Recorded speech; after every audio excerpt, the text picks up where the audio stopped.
the production, the distribution, consumption of food, but also about relationship, power relationship, business relationship, and family indeed, and relationship with the gods.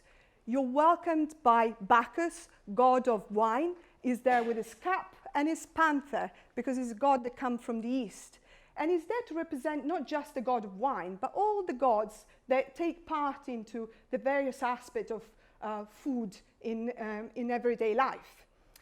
We move then into understanding the influences in the way Roman approach food in various aspects. And the Etruscan, for example, from the Etruscan, they get the idea of reclining on couches, men and women dining together. For example, this wonderful tombstone comes from the city of Paestum, initially a Greek colony, and then it became a Lucanian, Italics people. And again, food features prominently in this funerary procession. We then move on to the production. This wonderful fresco, which is one of the masterpieces of the Naples Museum, shows off Campania Felix, the productive Campania. The land is so fertile that Bacchus has turned himself into a bunch of grapes, and if you look closely up to the slope of Vesuvius, you can actually see the vine pergola. And if you visit the area nowadays, you'll find them exactly as they are depicted there. Just to give you a sense of scale, the production at the time was actually 100 million liters of wine. So it's a massive scale, and it was a very lucrative business. Other type of production, being Pompeii a city by the sea, they were producing a lot of garum. Garum is a fermented fish sauce, and it was used for spicing food, but also wine. And there was a gentleman who asked for this to be made. It was called Aurelius Umbricius Scaurus, and he made a fortune out of it. It was a Mr. Ketchup of the time. This is my favorite object by far. It's a bottle, a 2,000 years old bottle of olive oil. When we were in Naples at the conservation lab, they removed the stopper for us and we could smell it. This is me picking olives. I grew up in an area where we produce olive oil. And the smell of the content was really, still very oily, like olive oil. And it was really, moving and incredible. It was a portal like to ancient times. When you think of Pompeii at the time, it was a riot of color. Think of a modern Mumbai. This is a pub sign. It's the pub sign from the Golden Phoenix. It was located near the amphitheater, and it says, Phoenix Felix et tu. The phoenix is happy, may you be happy too.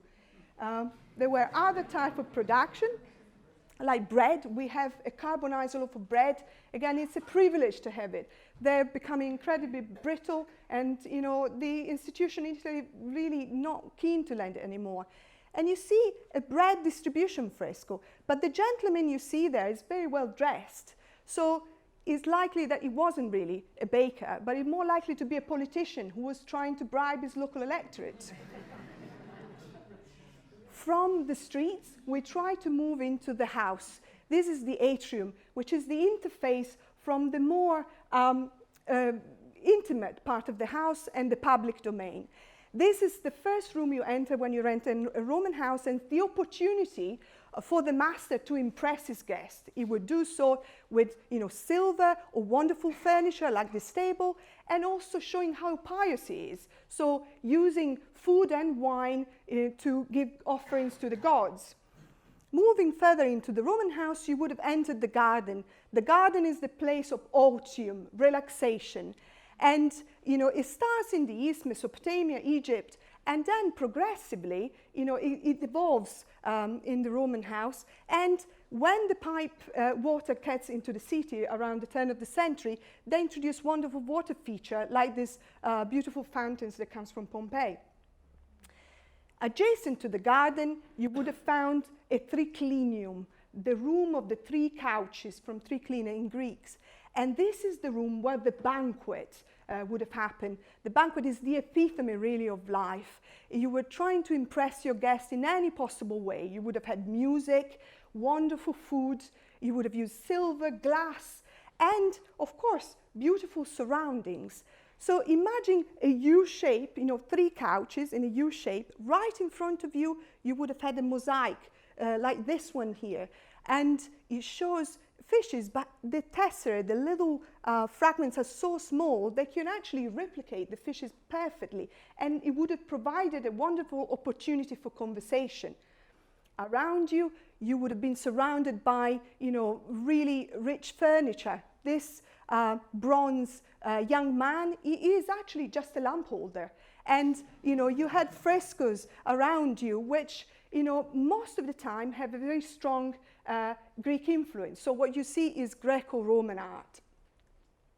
What would they have eaten? They say, ab ovo usque ad mala, from the eggs to the apples.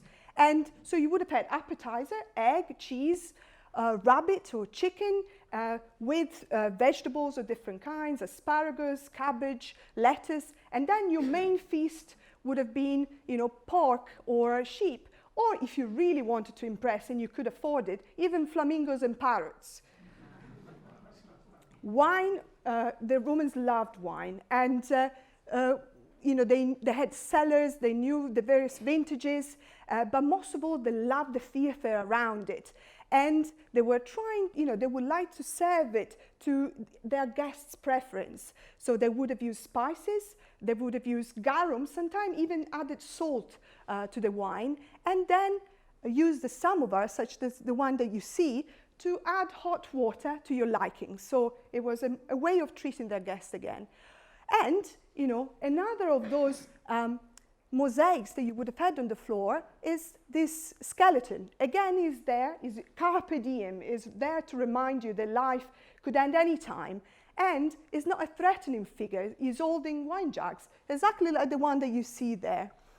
Now, talking about Carpe Diem, I would like to point out that Professor Massimo Osanna is the Director General in Pompeii, is coming to talk about the new discoveries happening at Pompeii right now on the 11th of November, and this is a Carpe Diem situation because it's a privilege to have him here, and he has so much knowledge on the current excavations.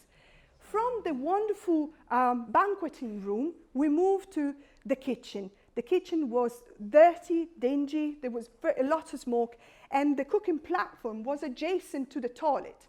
So swirling liquid as well as vermin combined together. It was a very unhealthy environment. What kind of utensil could you find there?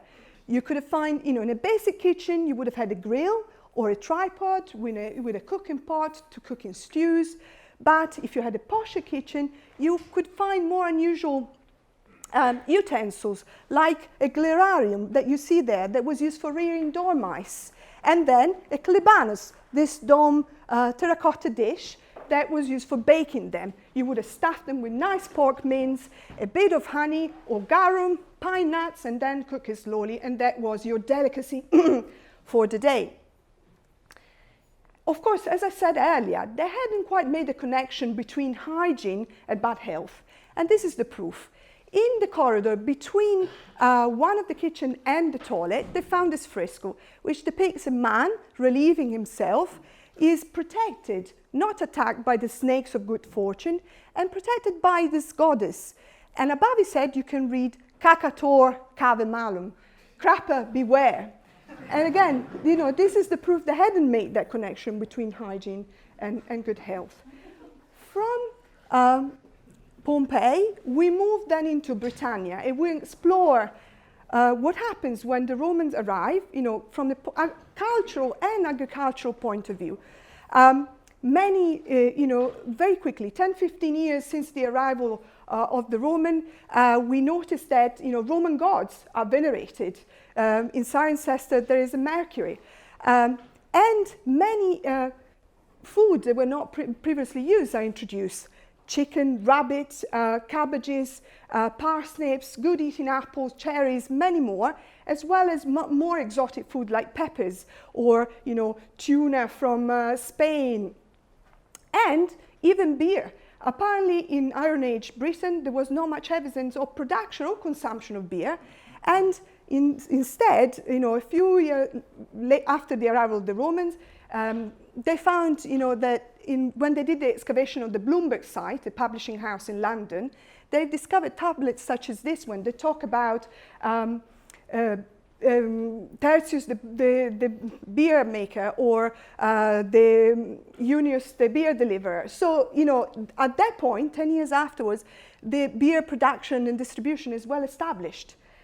We then look at death. This tombstone was found in Chester, and it represents Curatia Dionysia, very exotic name for a Roman lady. And in death, she wanted to be represented reclining on the couch, holding a cup.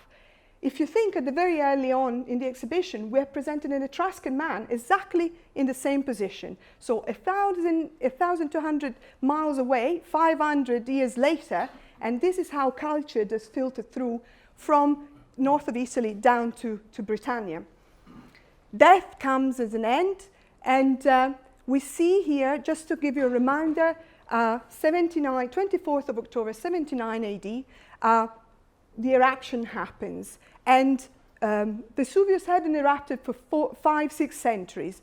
And what happened on that day is that the gases and the various stones are projected up in the air, 36,000 feet. So it's the power of a modern jet. The cloud stays up for an hour. This is the opportunity for people to run away, if they could. And then you have a rain of lapilli, or lava stone, and they progressively buried the city and the surrounding landscape. This is actually what protects the city and the content of the city to a certain extent. You can see actually the stratification around the statue. The statue is in archival photos, and that's the actual statue nowadays that you can see upstairs. And what happens afterwards, later on you have a pyroclastic surge. So the cloud collapses. It has a temperature 400 to 300 degrees Celsius, so it's extremely hot. And that, when it hits the people, it kills them instantly. In the 1800s, they started excavating the city, and they found vacuums, and they decided to pour plaster, and that's where they found what they're now the plaster casts. What we have here is actually a plaster in resin. This was done in the 1980s. But what is important is this is a real person. It was a lady who was found in Villa B in Oplontis. This is an import-export emporium, and in this they were probably trading mostly on wine. They were exporting wine perhaps all over across the Mediterranean. In one of the storerooms they found 60 bodies, and she was one of them. She had, you know, a few coins. She had a purse with a few coins with her, a little bit of jewelry, but also a necklace of beads. I mean, she probably was my age, and you know, I carry, you know, little things that my daughter gives me. So for me, it's very human. She even had the keys to her house, so perhaps she was hoping to return. But you know, she's not just a witness of the death of the city. She is the witness of the life. She was part of a thriving business, and which was dealing with wine. As we've seen, it was really daily life. But we didn't want to remember her like this. We wanted to think of her like the lady Curatia Dionysia we saw earlier, in the full celebration of life. If you look on the left, you see a lady at a banquet holding a horn in celebration, and above her head you can read Facitis vobis suaviter, ego cantor. Make yourself comfortable, I'm about to sing.